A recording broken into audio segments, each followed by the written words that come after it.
नमस्कार, आप देख रहे हैं व्हाइट पेपर और मैं हूं आपके साथ आशा सरमाल। चलिए शुरुआत करते हैं व्हाइट पेपर की इस वक्त की बड़ी खबर के साथ ही शुरुआत करते चले। वंदे भारत का सफल ट्रायल आप देखिए जम्मू कश्मीर के अंदर किस तरह से हो गया। जम्मू कश्मीर में अब तेजी से बदलाव हो रहा है, विकास पथ पर जम्मू कश्मीर अग्रसर हो रहा है। कटरा से श्रीनगर वंदे भारत ट्रेन का सफल ट्रायल हुआ। अब ट्रेन से कश्मीर जाने का सपना पूरा हो चुका है। तो जाहिर तौर पर देखिए किस तरह से यहाँ पर लगातार कश्मीर को ही देश से जोड़ने का बड़ा प्लान जो बनाया गया था वो फिलहाल सफल होता नजर आया। इसके अलावा ट्रेन में मौजूदा वंदे भारत ट्रेनों की अन्य सुविधाओं जैसे air condition coach, automatic gate और साथ ही साथ मोबाइल चार्जिंग सर्किट को भी लैस किया गया है। बताते चले कि दूसरे वंदे भारत से इसे अपग्रेडेड किया गया है। अपग्रेडेड वंदे भारत जो है वो यहाँ पर उतारी गई है। खास ट्रेन है, लेकिन इस ट्रेन के अंदर क्या कुछ खासियत है वो समझिए, क्योंकि कटरा से श्रीनगर के बीच में चलने वाली वंदे भारत ट्रेन को खास तरीके से डिजाइन किया गया।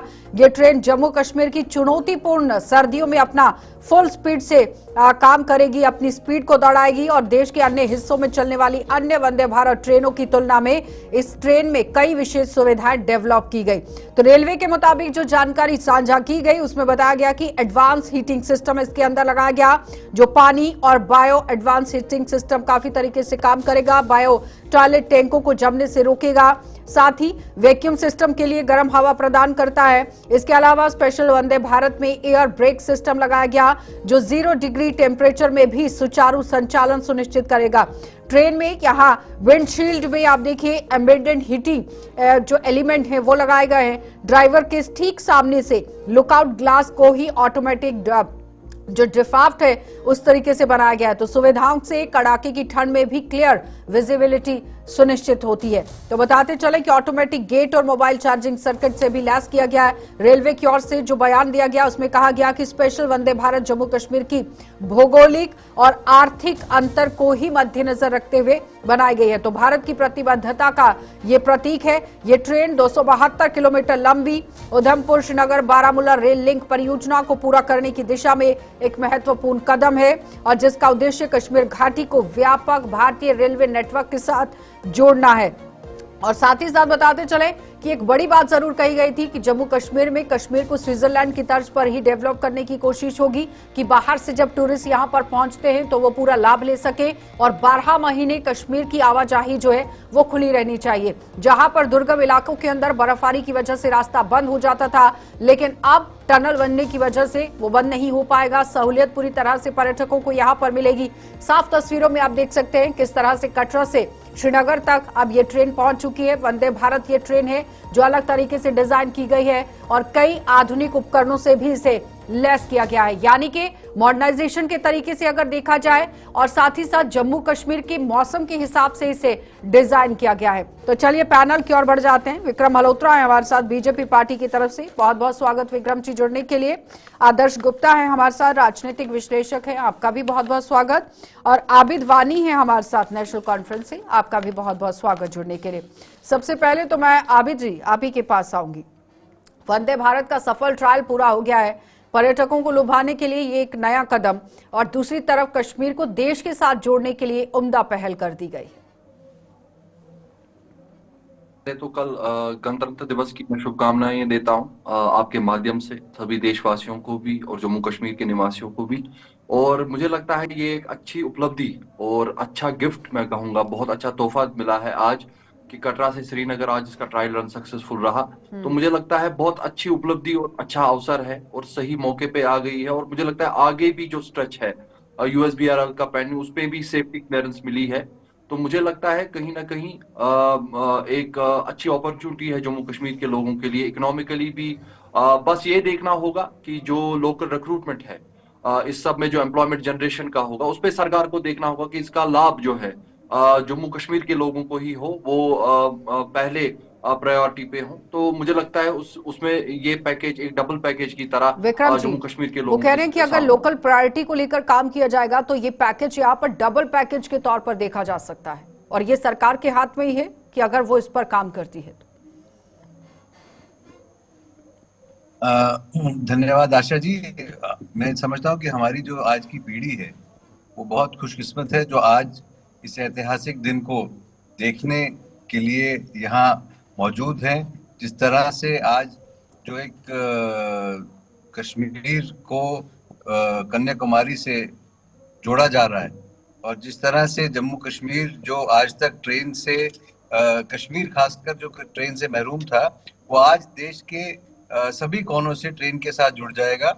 और हम सच में बहुत भाग्यशाली हैं आज की जनरेशन के लोग जो इसको अपनी आंखों से होता देख पा रहे हैं, क्योंकि हम जानते हैं कि कितना बड़ा ये एक प्रोजेक्ट था और दुनिया का सबसे ऊंचा जो ब्रिज रेलवे ब्रिज बना, और वो हमारे इंजीनियर्स, हमारे देश की जो टेक्नीशियंस हैं, उनको मुबारकबाद जाती है। और हमारे देश की जो पॉलिटिकल सेटअप है और जिस तरह से इसकी अहमियत ना केवल लोगों को वहां पहुंचाने के लिए, पर सुरक्षा की दृष्टि से जो इसकी अहमियत है वो बहुत बड़ी है। और आज कश्मीर का देश के साथ जुड़ जाना, और मुझे लगता है ये बहुत बहुत बहुत खुशी की बात है। और बिल्कुल इससे रोजगार भी पैदा होगा, कश्मीर के नौजवानों को रोजगार भी मिलेगा, और यहाँ के जो स्थानीय निवासी हैं उनको भी रोजगार मिलेगा। और मुझे लगता है आर्थिक दृष्टि से भी ये हालात कश्मीर के बदलेगी, जम्मू कश्मीर के बदलेगी। और एक जो दुनिया के रोड मैप पे, जिस तरह से जो रेलवे का मैप है, दुनिया में जो रेलवे की सबसे बड़ी अचीवमेंट्स हैं उसमें से एक आज कल पूरी होने जा रही है। कश्मीर तो से बहुत बहुत कन्याकुमारी तक बधाई पहुंचने का के लिए जो दिन है पूरे विकास देशवासियों पथ के की लिए। राह पर सरकार काम कर रही है, उसी तरफ आप देखिए एक कदम और बढ़ाया गया है आदर्श जी। लेकिन अगर हम देखें कि इकोनॉमिकली तौर पर अगर बात की जाए, जिसमें 8% जीडीपी सिर्फ और सिर्फ टूरिज्म से ही जम्मू कश्मीर में आती है, क्या लगता है कि उससे और कितना वास्ट होगा, कितना और बढ़ेगा? आशा जी, सबसे पहले गणतंत्र दिवस की पूर्व संध्या पर सभी दर्शकों को, आपको भी बहुत बहुत शुभकामनाएं। जहां तक आपका प्रश्न है, डेफिनेटली इस तरह से मेरे दोनों साथियों ने बताया है कि इसके ट्रेन से चलने से हमारे यहाँ टूरिस्ट का जो फ्लो और भी ज्यादा बढ़ेगा। हमेशा यही हम कहते थे कि कश्मीर जो है स्विट्जरलैंड है, दूसरा स्विट्जरलैंड है। जब बहुत पहले जब बात करते थे स्विट्जरलैंड की, तो कश्मीर में यही फर्क नजर आता था। एक तो स्विट्जरलैंड में आपको साफ सफाई मिलेगी, कश्मीर में धूल मिट्टी मिलेगी, यही बात आती है। दूसरी जब कहते थे हम कि वहां तो ट्रेन ऊपर पहाड़ों तक चले जाती है और यहाँ ट्रेन कैसे पहुंचेगी, ये एक ऐसा प्रश्न मन में रहता था हर एक उस वक्त। आज की, जैसा उन्होंने कहा कि आज की जो जनरेशन जो है बहुत कुछ देख रही है, लेकिन इससे पहले हमारे कम कल्पना भी नहीं कर सकते थे कि ट्रेन जो है कश्मीर तक भी पहुंचेगी, श्रीनगर भी पहुंचेगी, बारामूला भी पहुंचेगी। इसके बारे में सोचना भी बड़ा मुश्किल। यही जब हम पढ़ते थे, यही सुनते थे कि सर्वे हो रहा है, यहाँ पे ट्रेन जाने का सर्वे हो रहा है, लेकिन हम यही हमेशा कहते थे ये ख्याली पुलाव है, ये कागजों में चला जाएगा, कागजों में रह जाएगा।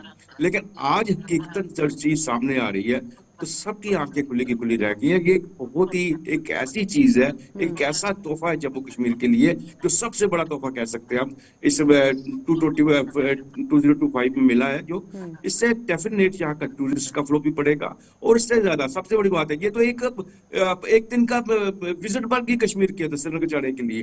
लोग पत्नीटॉप की बजाय कहेंगे हम श्रीनगर होकर शाम को वापस आ जाते हैं। व्यापार में इसमें बढ़ेगा, क्या जम्मू से भी लोग जाएंगे, सुबह जाएंगे, शाम को वापस आ जाएंगे। और उससे बड़ी चीज अब क्या है, इसमें जो फैसिलिटीज दी हुई हैं इस ट्रेन के अंदर, हर सीजन में चलने वाली है। ये चाहे बर्फबारी हो, चाहे ठंड हो, सर्दी हो, गर्मी हो, हर सीजन में ट्रेन चलने वाली है। और मुझे लगता है कि आने वाले दिनों में टूरिस्ट फ्लो भी, जिस तरह से कटरा से श्रीनगर वंदे भारत का जो रूट था वो कटरा से शुरू होकर रामबन, बनिहाल, काजीगुंड, अनंतनाग, अवंतीपुरा और उसके बाद श्रीनगर पहुंचेगा। लेकिन पहले आपने देखा कि स्टॉप को लेकर ही हो रहा था कि रामबन के अंदर जो स्टॉप बनाया गया है वहां पर बनाया जाना चाहिए था, ताकि वहां पर भी लोग उतरते। और नेशनल कॉन्फ्रेंस की तरफ से ये कहा गया था कि हाँ ठीक है, इस पर बातचीत चल रही है। क्या उसको लेकर आगे बढ़ाने की कोई कोशिश आप लोगों की तरफ से की गई है? क्योंकि लोगों की ये दरमियानी मांग थी कि जहां जहां से रूट है, अगर वहां पर स्टॉप भी होता। देखिए, वो एक कन्वीनियंस के तौर पे, पब्लिक कन्वीनियंस के तौर पे वो इशू उठा था और उस पर गौर खेज किया है। और मुझे लगता है आने वाले दिनों में उसमें काफी क्लैरिटी रहेगी, क्योंकि अब सेफ्टी कमिश्नर ने भी जो क्लियरेंस दे दी है रेलवे स्ट्रेच की, जो बकायात है 272 किलोमीटर का जो USBRL पूरा रेलवे लाइन था। लेकिन देखने लायक बात यह है कि finally Kashmir direct Delhi, direct Jammu, ये जो मोबिलिटी और ट्रांसपोर्ट मिल रहा है, मुझे लगता है कहीं ना कहीं इकोनॉमिकली, और खुसूसन मैं कहूंगा कि जैसे पिछली बार ऑनरेबल चीफ मिनिस्टर उमर साहब ने भी कहा था, फ्लोरिकल्चर के लिए भी ये बहुत अच्छा होगा। जो यहाँ के फ्लोरा एंड फौना है उनको एक ट्रांसपोर्ट और मोबिलिटी मिल रही है, डायरेक्ट दिल्ली में उनका मार्केट होगा, या जम्मू से वो जाना चाहें तो मुझे लगता है कोई ट्रांजिट अकोमोडेशन नहीं रही बीच में, एक डायरेक्ट लिंक बन गया, और ये कहीं ना कहीं आज के टाइम के लिए एक इंजीनियरिंग मार्वल के साथ साथ मुझे लगता है इकोनॉमिकल मार्वल भी बनेगा। तो हर तरफ से अगर देखा जाए ये बेनिफिशियल ही है, लेकिन इसमें एक एक्सेप्शन जरूर रहेगी, जब तक कि लोकल लोगों का इसका डायरेक्ट बेनिफिट नहीं हो, और जैसा मैंने बोला कि जो रिक्रूटमेंट होगी उसमें कहीं ना कहीं प्रायोरिटी लोकल लोगों को मिलनी चाहिए, तब जाके इसका लॉजिकल कंक्लूजन पे आबिद कह रहे हैं कि बाकी तो ठीक है, पूरा विकास हो रहा है जम्मू कश्मीर के अंदर और इसका फायदा भी लोगों को मिलेगा, लेकिन इसका सही फायदा तो तब मिलेगा जब रिक्रूटमेंट होगी और उसमें लोकल प्रायोरिटी, क्योंकि पहले भी उन्होंने वही सवाल रखा और अब फिर से वही सवाल वो रख रहे हैं।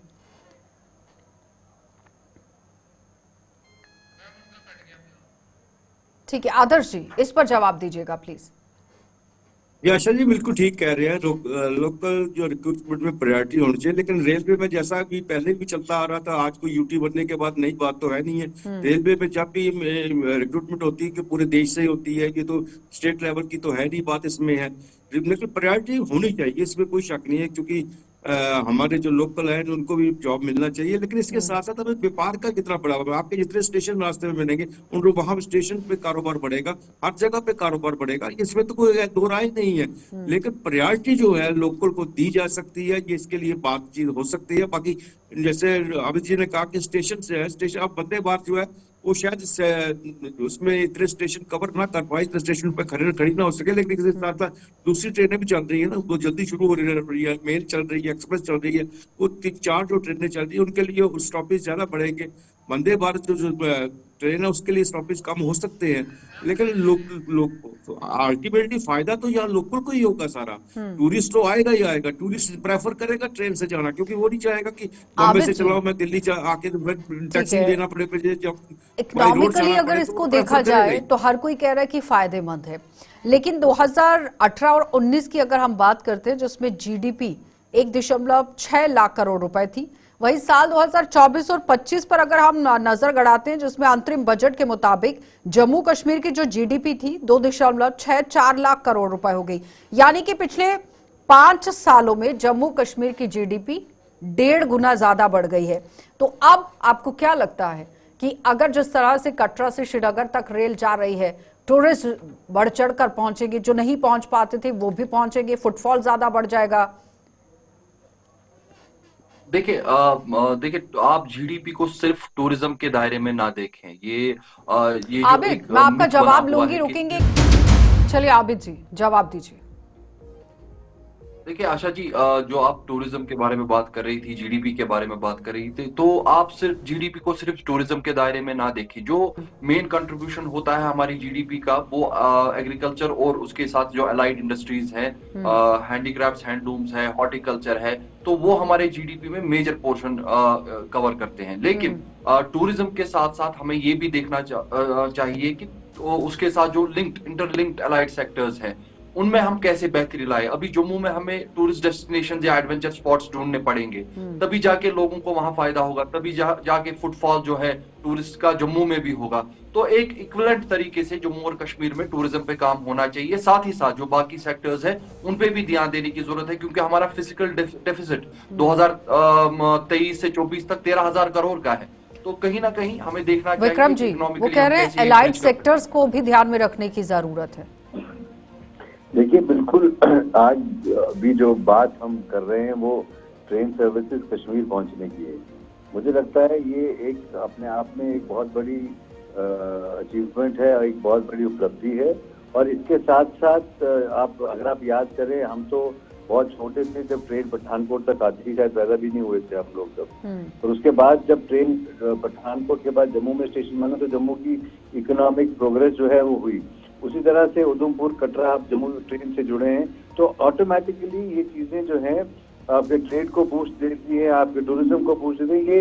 ये सिंगल खाली ट्रेड या आदर्श जी जिस तरह से विक्रम जी कह रहे हैं कि जब ट्रेन पठानकोट तक थी, जब वहां से जम्मू पहुंची तो पठानकोट के लोगों ने कहा कि हमारा व्यापार खत्म हो गया, हमारी कमर टूट गई। जम्मू से जब उधमपुर और कटरा पहुंची तो जम्मू के व्यापारी ने कहा कि कमर टूट गई, काम नहीं है। लेकिन अब कटरा से सीधा श्रीनगर पहुंच गई है। तो तो आपको क्या लगता है कि जम्मू के अंदर भी टूरिस्ट स्पॉट्स जो बनाए गए हैं, नो डाउट जिसमें टूरिज्म डिपार्टमेंट काम भी कर रहा है, लेकिन अभी भी कई ऐसे इलाके हैं जिन्हें अपग्रेड करने की जरूरत है, साथ साथ में सरकार को उन पर भी काम करने की जरूरत है कि नहीं? अच्छा जी, सही बात है। जम्मू के व्यापारियों की सोच इस वक्त ये इसी बात पे है कि जम्मू की शायद पठानकोट ना बन जाए, लेकिन उसके साथ साथ मैं आपको ये भी बता देना, पठानकोट जो है वो पठानकोट अब नहीं रहा जब ट्रेन वहां रुकना बंद हो गई थी। आज पठानकोट में व्यापार उसी तरह बढ़ गया।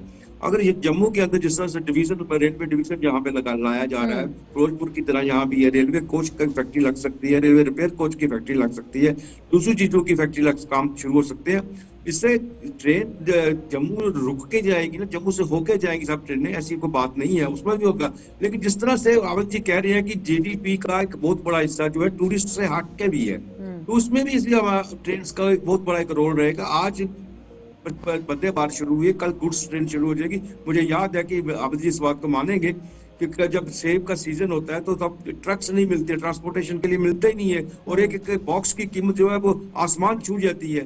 तो कल को गुड्स ट्रेन तो जाएगी तो उन्हीं को फायदा होगा, वहां से उनकी ट्रांसपोर्टेशन के लिए और ज्यादा फायदा होगा। कह रहे हैं कि ट्रेन अगर कश्मीर पहुंचती है तो फिर कोई भी मौसम हो, लोगों को फायदा होगा इंपोर्ट एक्सपोर्ट में भी।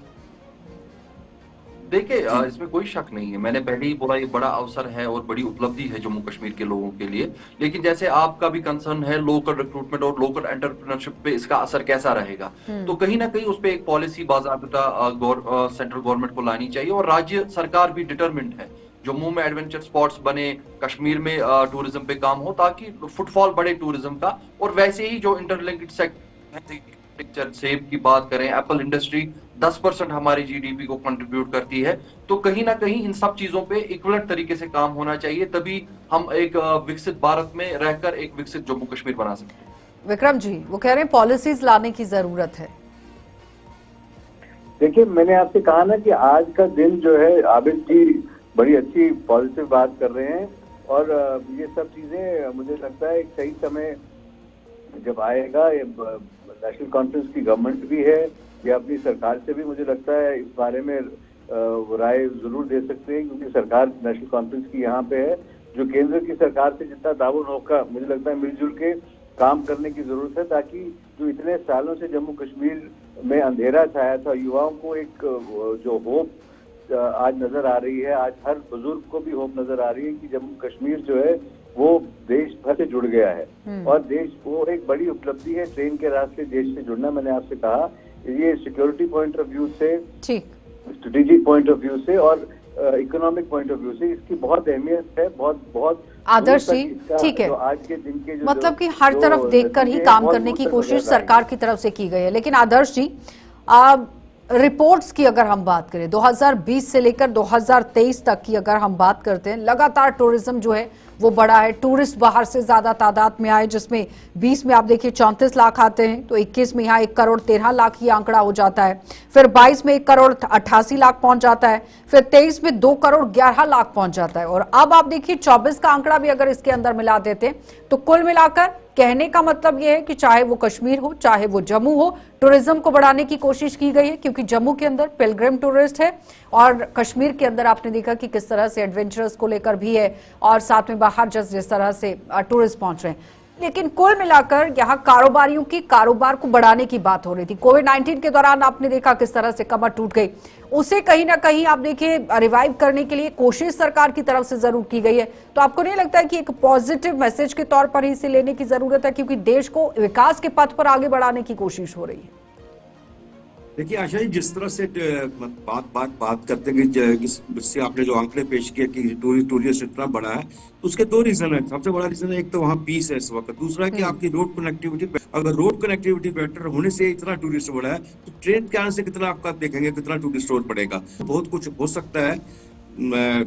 अब जी जिस तरह कह रहे हैं, और नेशनल कॉन्फ्रेंस के जिस तरह से सरकार की तरफ से स्टेटमेंट आ रही है, लग रहा है कि वो जम्मू के साथ भी वो सब करेंगे, और टूरिस्ट जो है जम्मू की तरफ ही उसका फ्लो होगा। लेकिन जम्मू में सबसे जरूरी है इंडस्ट्री को बढ़ाना बहुत जरूरी है। जम्मू अगर टूरिस्ट इंडस्ट्री कश्मीर में है तो जम्मू में जो इंडस्ट्री है, लोकल इंडस्ट्री को बढ़ाना बहुत जरूरी है। यहाँ पे कुछ है ही नहीं है, इंडस्ट्री के नाम पे कुछ नहीं है। अगर जम्मू को टूरिस्ट हब बनाना है तो यहाँ के पहले लोगों को खुशहाल करना है। यहाँ के लोगों को खुशहाल करने के लिए उनके चलिए लिए आबिद business जी होना जवाब चाहिए, दीजिए। वो उनके कह रहे हैं पास लोगों को व्यापार होना खुशहाल चाहिए, करने डर की नहीं रहना जरूरत है। चाहिए विक्रम दिल जी एक दिमाग में। छोटा सा कमेंट रखिएगा। आबिद जी जल्दी से। देखिए मैं आपने जैसे आशा जी बोला कि जम्मू में जो रिलीजियस टूरिज्म जैसे पिलग्रिम टूरिज्म श्री माता वैष्णो देवी के यहाँ करीबन 1 करोड़ पिलग्रिम्स आए थे, उसका 15 लाख ही अगर हम डाइवर्ट कर पाए इन एडवेंचर स्पॉट्स पे, तो मुझे लगता है वो बहुत बड़ी उपलब्धि होगी जो जम्मू के लोगों के लिए। ठीक। इसी तरीके से कश्मीर में जब अब फुटफॉल बढ़ेगा due to this connectivity and mobility, तो मुझे लगता है ओवरऑल ये पैकेज बहुत ही अच्छा विक्रम है जी। और अच्छे मौके पे आया है।